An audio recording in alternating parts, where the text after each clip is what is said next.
Nous voici en décembre et comme vous allez avoir un calendrier de l'Avent avec 24 petites fenêtres à ouvrir sur l'astrologie spirituelle, j'ai décidé de faire un horoscope un petit peu plus court, c'est-à-dire de vous présenter, enfin un peu plus court je ne sais pas, puisque en fait ça devient très long quand même, mais en tout cas de vous présenter en plusieurs fois l'horoscope et non pas une fois par signe. Alors ce qui me permet à chaque fois en fait de vous faire un petit point important sur les énergies de l'année, qui sont essentielles. Alors pour les 4 signes qui nous restent, hein, c'est-à-dire Sagittaire, Capricorne, Verseau et Poisson, on est véritablement, si vous voulez, dans une mise, voyez, une mise à niveau très très importante, puisque c'est véritablement, si vous voulez, une espèce de mise à plat différente des énergies. C'est-à-dire que les énergies d'hiver, hein, donc même si Sagittaire n'y est pas totalement, les énergies d'hiver, ce sont des énergies d'intériorisation, ce sont des énergies, si vous voulez, où on repart de l'intérieur pour aller à l'extérieur. Or, les 3 planètes transsaturniennes ont été pendant des années dans des énergies plutôt intériorisantes, avec Uranus en Taureau, évidemment Pluton en Capricorne, et Neptune en Poisson. C'était des énergies des profondeurs, c'était des énergies, si vous voulez, intérieures, voilà, très profondes, vous voyez, du fait de creuser ce qu'on est, de comprendre de l'intérieur ce qu'on est, etc., etc. Et là, en fait, on arrive dans une période qui va être, on va dire, les 2 prochaines décennies, où c'est une période, si vous voulez, où l'univers va aller de l'avant, doit s'exprimer à l'extérieur, doit se conquérir, doit pas, si vous voulez, s'intérioriser, mais doit au contraire, si vous voulez, exprimer les choses. Donc, le signe du Sagittaire. Le signe du Sagittaire donc, est au cœur de tous les regards en décembre, puisque c'est très souvent pour les Sagittaires une période une période d'anniversaire. Donc à partir à peu près du 10 décembre, on va se retrouver avec les 3 planètes personnelles dans le signe du Sagittaire. Donc c'est une chose très importante, ça veut dire, si vous voulez, que l'énergie, elle est très profondément tournée autour de vos désirs personnels, de ce que vous voulez conquérir, ce que vous voulez être, qu'est-ce qui vous manque avec Vénus, qui est-ce que vous voulez aimer, comment vous voulez construire les choses affectivement avec Mercure, que vous soyez certain en fait que vous mettez en place votre stratégie et ce que vous voulez profondément, avec Mars en Sagittaire, ce que vous voulez conquérir, ce que vous voulez faire, ce que vous voulez pour vous. C'est-à-dire que l'idée, si vous voulez, c'est de vous remettre au centre de votre vie. C'est vous en fait qui prenez le contrôle réellement, et vous ne vous laissez pas du tout dicter, j'allais dire, votre manière de faire. Alors, ça, c'est maintenant, hein, on est en décembre. Au début du printemps, quand on va avoir, je crois de mémoire que c'est en avril, Uranus qui va passer en Gémeaux, il va y avoir une accélération, c'est-à-dire que vous allez non pas changer de plan comme vous l'avez fait pendant un an avec l'Uranus qui rétrogradait, voilà, qui était en Gémeaux, qui arrivait, c'était une énergie toute neuve et toute folle. Là, si vous voulez, on arrive dans une énergie où vous mettez concrètement en place vos plans. Mais en fait, vous êtes certain que ce sont vos plans à vous et ce que vous voulez. Alors, profondément, si vous voulez, c'est aussi ce Pluton en Verseau qui vous invite à lâcher prise. C'est-à-dire que c'est un Pluton, si vous voulez, qui vous dit, en fait, continuer envers et contre tout sert à rien.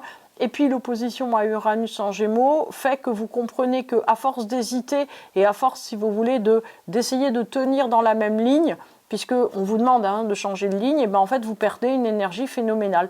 Donc l'idée, si vous voulez, ça sera de changer de direction radicalement pour arriver fondamentalement, si vous voulez, à écrire quelque chose de complètement neuf dans votre existence. Donc c'est une année de renouveau fondamental. Donc on a 2 options, c'est-à-dire que soit le renouveau est accepté et est voulu, et c'est quelque chose, si vous voulez, que vous mettez en place, et joyeusement, j'ai envie de dire, en vous disant, ok, c'est une étape qui se termine, et il faut que quelque chose aille de l'avant, soit c'est une étape qui se termine, soit en fait c'est quelque chose que vous refusez, que vous ne voulez pas, et autrement, il y aura au printemps des pleurs et des grincements de dents, puisque, si vous voulez, vous ne pouvez pas continuer dans la direction où vous êtes. C'est-à-dire que, en fait, on se retrouve avec 2 options, c'est-à-dire, première option, là pour vous, ça parle d'un horoscope annuel quasiment, puisque si vous voulez c'est votre anniversaire.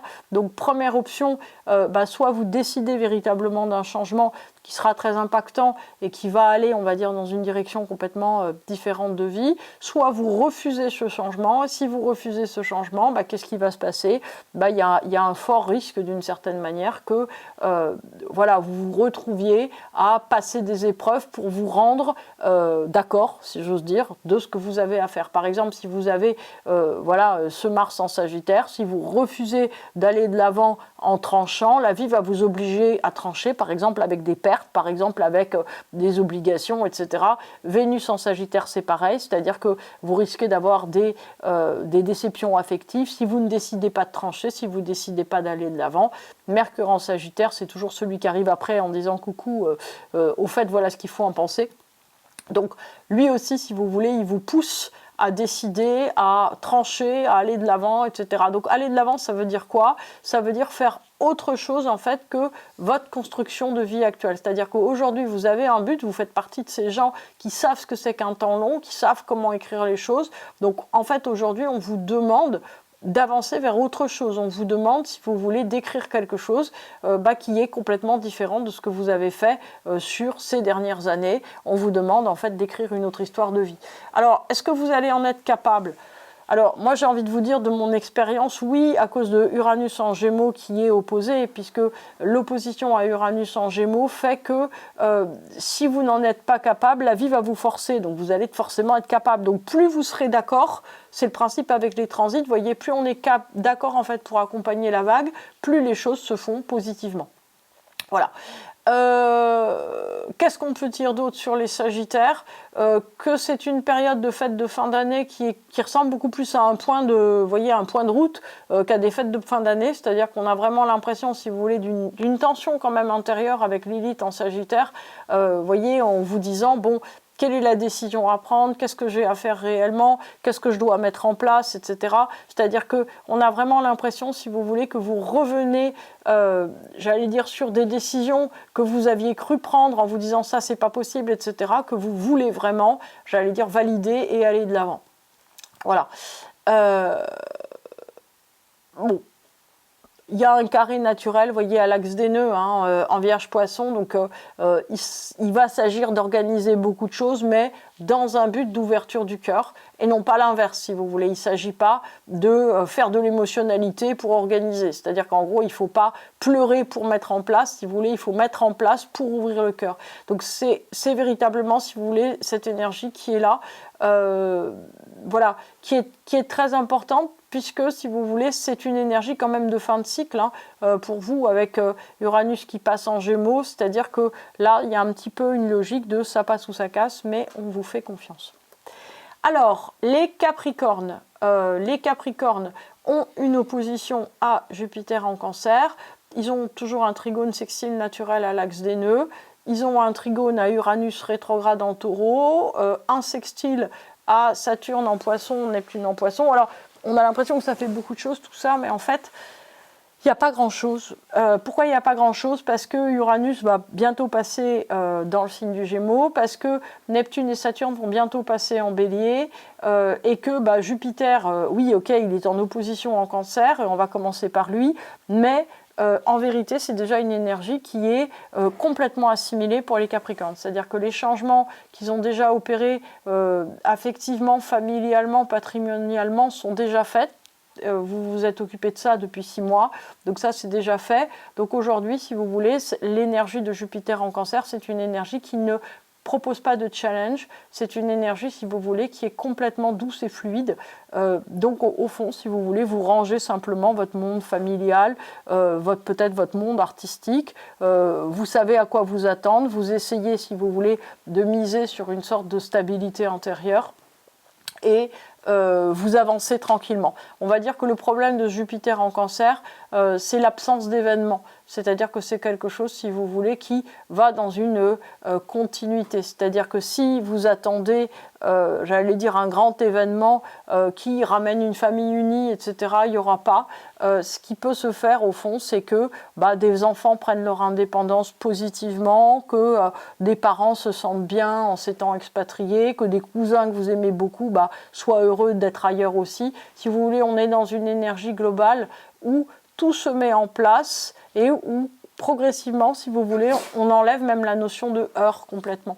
Donc Saturne qui redevient direct en Poisson, en revanche, si vous voulez, peut aider à la résolution de conflits et enlever des poids du cœur. Ça, c'est une chose importante. Avec Neptune rétrograde en Poisson encore, là, si vous voulez, c'est une énergie, si vous voulez, de rancœur, c'est une énergie de difficulté émotionnelle intérieure qui est en train de passer. Donc il faut savoir qu'au printemps, ces deux choses-là, elles sont terminées. Donc ça veut dire que émotionnellement, il n'y a pas grand-chose à comprendre, il n'y a plus grand-chose à faire. Il faut simplement en fait laisser partir ce qui part et puis voilà, être reconnaissant pour tout ce qui s'est réglé.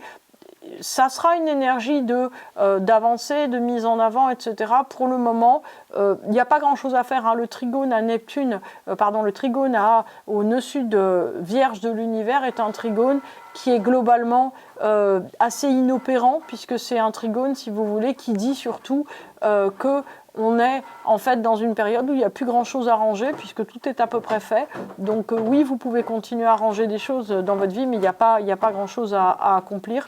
Le trigone à Uranus qui rétrograde en Taureau peut vous ramener à la conscience des questions financières, mais la manière de les régler seront très différentes puisque la manière de les régler vont être en accord avec Uranus en Gémeaux, c'est-à-dire que en fait on vous demande de lâcher, de passer véritablement à autre chose et non pas de continuer, si vous voulez, à accumuler, à thésauriser comme Picsou. Voilà. Donc il y a, si vous voulez, il n'y a rien à faire en fait. Hein. C'est ça qui est très déstabilisant pour les Capricornes. Donc on verra que c'est un petit peu l'énergie de l'année aussi. C'est-à-dire qu'on n'est pas dans une énergie où il y a des choses importantes à conquérir, à mettre en place, des grands pas. Il y a des choses qui sont en train de partir, qu'il faut laisser partir en paix, en ouverture de cœur. Tout ce que vous avez commencer dans un travail intérieur ou, j'allais dire, de vie extérieure. Vous voyez, si vous avez un travail, continuez-le. Si vous avez des gens que vous aimez, voyez-les. Si vous avez de l'argent, dépensez-le, mais sans exagération. Si vous pensez que vous avez plein de choses à ranger, n'exagérons rien. C'est pas le moment de commencer des grands travaux. C'est pas le moment, en fait, de réformer votre vie. C'est le moment, si vous voulez, voyez, avec ce Neptune qui sera là en Bélier bientôt et Saturne qui va être en Bélier, de vivre un petit peu plus pour vous, c'est-à-dire de déployer un petit peu votre vie propre. On est, si vous voulez, en fait, dans un moment de pause, puisque c'est un moment, si vous voulez, qui vous permet de souffler de Pluton, qui est sorti du signe du Capricorne, sorti de la rétrogradation, etc. Donc on est vraiment dans quelque chose où le changement de vie a eu lieu et quelque chose, effectivement, se met en place. Voilà. Alors, les Verseaux maintenant. Les Verseaux, donc, on a Pluton en Verseau. On a également, si vous voulez, un sextile naturel à toutes les petites planètes personnelles qui sont en Sagittaire. Donc, le signe du Verseau, et non pas du Berceau, mais ça pourrait presque être un berceau. Le signe du Verseau est en train d'assimiler très profondément, si vous voulez, la leçon de Pluton, c'est-à-dire l'envie en fait d'échapper, l'envie de faire autre chose, l'envie de passer à autre chose, l'envie d'une certaine façon d'exploser le système. Plus d'une certaine façon vous êtes en accord avec les règles, plus vous essayez de faire bien à l'intérieur des règles, moins ça fonctionne. En fait, vous devez poser vos propres règles, vous devez en fait créer l'ouverture qui vous permette d'avoir un autre cadre. Il faut absolument, d'une certaine façon, comprendre avec les planètes personnelles en Sagittaire ce que vous voulez vraiment, ce à quoi vous croyez, le développer profondément pour créer quelque chose d'autre. C'est ça qui est fondamental. Les planètes qui sont en sextile naturel, en Poisson, que ce soit Saturne direct ou Neptune, voilà, vous créez en fait des soucis qui sont à nouveau revenus, des choses qui sont très complexes, des choses qui vous remettent en cause et qui vous fragilisent. C'est-à-dire que, en fait, on voit très bien qu'il y a une tension très très importante entre ce Neptune et ce Saturne qui sont en Poisson, qui vous ramènent des choses du passé, qui vous ramènent vers un ancien monde avec Saturne en Poisson, où il faut mettre bien les choses en place, et Pluton en Verseau qui dit non mais je m'en fous complètement, moi je veux tout exploser, je veux faire les choses complètement différemment, j'ai pas envie en fait de m'astreindre à des choses invraisemblables, plus envie d'une certaine façon, vous voyez, de rentrer dans une logique qui soit une logique j'allais dire bloquante ou une logique, si vous voulez, mentalement qui ne correspondrait pas à ce que vous avez à faire. Donc, on est véritablement, vous voyez, dans quelque chose où vous ne supportez plus du tout, si vous voulez, d'être coincé. En fait, le sentiment, si vous voulez, d'être harassé peut venir de ça. Donc, on va vers des changements au printemps, des changements professionnels, des changements personnels, peut-être le fait aussi, j'allais dire, de moins encaisser les choses, mais beaucoup plus de réagir. Le pôle en Sagittaire fait que vous posez vos propres désirs, que vous posez ce que vous voulez mettre en place, au lieu, si vous voulez, de passer votre temps d'une certaine manière à résister à ces choses et à, j'allais dire, ne pas vouloir les accomplir. Alors il faut savoir que vous êtes quand même le signe du zodiaque qui allait avoir le plus de force et le plus, on va dire, de choses à faire dans les 10-15 années qui viennent. Donc ça veut dire que vous devez véritablement tout mettre en œuvre pour récupérer votre force et devenir le plus puissant possible pour que tout, si vous voulez, se mette en phase. On a, si vous voulez, encore ce sextile naturel à Vénus en Sagittaire en tout début de mois qui est très important puisque ça peut vous amener des événements très importants entre, mettons, le 1er et le 5 décembre où vous prenez des décisions. Est-ce que ces décisions seront pérennes? C'est pas sûr parce que, en fait, avec Saturne en Poisson, vous avez tendance à prendre des décisions plutôt contre vous ou contre vos croyances en vous disant ce que je n'ai pas bien fait, donc il faut que j'avance de telle manière puisque c'est la seule chose que je peux raisonnablement mettre en place. Donc, on a, si vous voulez, des fêtes de Noël en perspective qui risquent d'être un petit peu remuantes, puisque en fait vous êtes coupé entre ce pôle poisson qui culpabilise relativement, qui se dit qu'il fait tout mal, et le pôle Sagittaire, si vous voulez, qui va de l'avant, qui a tendance, si vous voulez, à vouloir tout remuer, tout débloquer, tout déboucher, et qu'en même temps, si vous voulez, c'est forcément très très difficile pour vous. Lilith en Sagittaire fait un sextile à votre signe du Verseau, en mettant, si vous voulez, une énergie aussi de volonté de prise de décision qui sont peut-être pas tout à fait adaptées maintenant, c'est-à-dire qu'en fait, pour prendre des décisions, il faudrait comprendre que vous êtes porteur d'un conflit intérieur, presque un ancien monde et un nouveau monde, vous voyez, c'est-à-dire que vous devez devenir porteur de vos valeurs d'après et pas simplement, si vous voulez, de tout ce qui vous retient en arrière, puisque vous pensez avoir mal fait. Et enfin, nous allons passer au Poisson, qui est donc notre dernier signe du zodiaque. Ouf, c'est toujours le 12e. Donc, le signe du Poisson, c'est le 12e, mais comme on dit, c'est la porte du spirituel, donc c'est, en un sens, si vous voulez, le plus important. Donc, il faut juste savoir, en fait, que quand les planètes rétrogradent, et pour l'axe d'aîné aussi, tout cela avance en rétrogradation. Ça veut dire qu'en fait, le signe du Poisson devient le signe d'ancrage. Pourquoi? Puisque l'ancrage des planètes rétrogrades se fait au ciel, et pas sur Terre. Le signe du Bélier, il est sur Terre, le signe du Poisson, il est au ciel. D'ailleurs, il y a juste une petite cuspide entre les deux, juste un petit degré. Donc ça veut dire que le ciel et la Terre, en fait, dans un système de correspondance, sont tout près. C'était juste pour rigoler. Donc, le signe du Poisson, avec Saturne qui est devenu direct et Neptune rétrograde qui est en Poisson, fait un beau trigone à Jupiter non moins rétrograde en Cancer et qui au début du mois en tout cas fait un joli trigone à Mercure en Scorpion. Alors, et on a toujours le nœud nord Poisson de l'univers, même si on est parti dans la deuxième partie. Alors, je veux dire dans la deuxième partie d'assimilation de ce signe de l'univers. Alors justement, ce nœud nord Poisson, pour vous Poisson, n'est plus tellement actif, c'est-à-dire qu'en fait vous avez fait des grands changements, vous avez ouvert votre cœur, vous avez fait des mutations, ouf, on va dire que Saturne vous dit oulala, j'en ai beaucoup fait, il faut assimiler les choses, il faut passer vraiment à autre chose.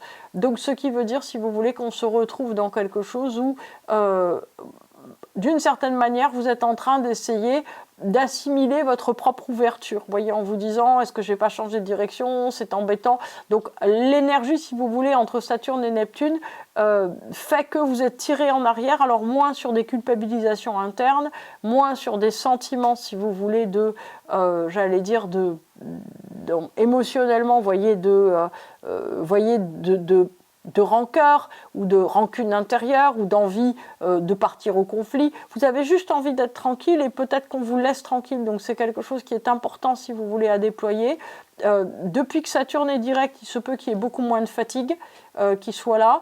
Le trigone, si vous voulez, à Jupiter rétrograde en Cancer fait qu'il y a tout un changement familial qui se prépare. Alors ça peut être un changement de domicile, ça peut être un changement de structure de la famille, ça peut être une cousine d'Amérique qui va venir vivre avec vous. C'est tout à fait possible que ce soit quelque chose que vous n'avez pas dans votre champ à l'instant T.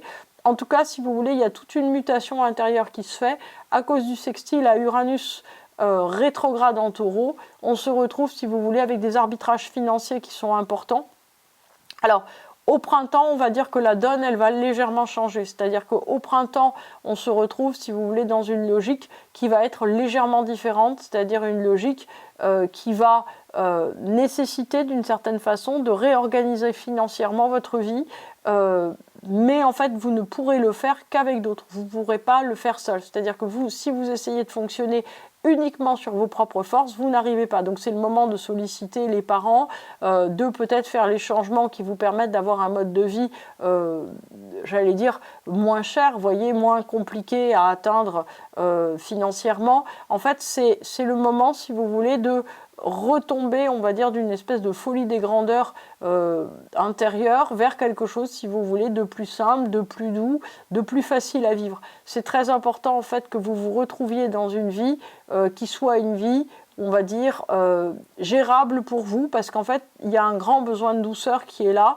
Lorsque les deux planètes, Neptune et Saturne, vont partir en bélier, qu'est-ce que ça va vouloir dire? Ça va vouloir dire, en fait, que vous vous retrouvez en continuité de tous les changements que vous avez faits. Donc, ça veut dire que vous avez 3-4 mois pour réfléchir à comment vous gérez tous ces changements que vous avez mis en place pour voir en fait aussi bien financièrement que pour les efforts, etc., comment ça peut s'arranger, comment ça peut se mettre en place.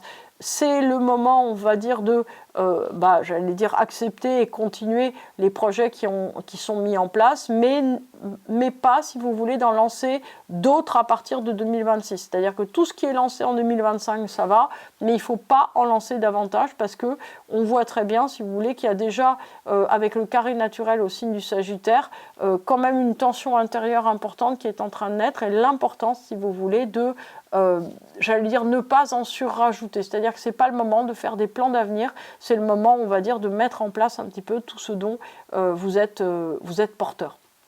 Et bien voilà, j'ai terminé mon horoscope de décembre et je vous souhaite un très bon calendrier de l'Avent.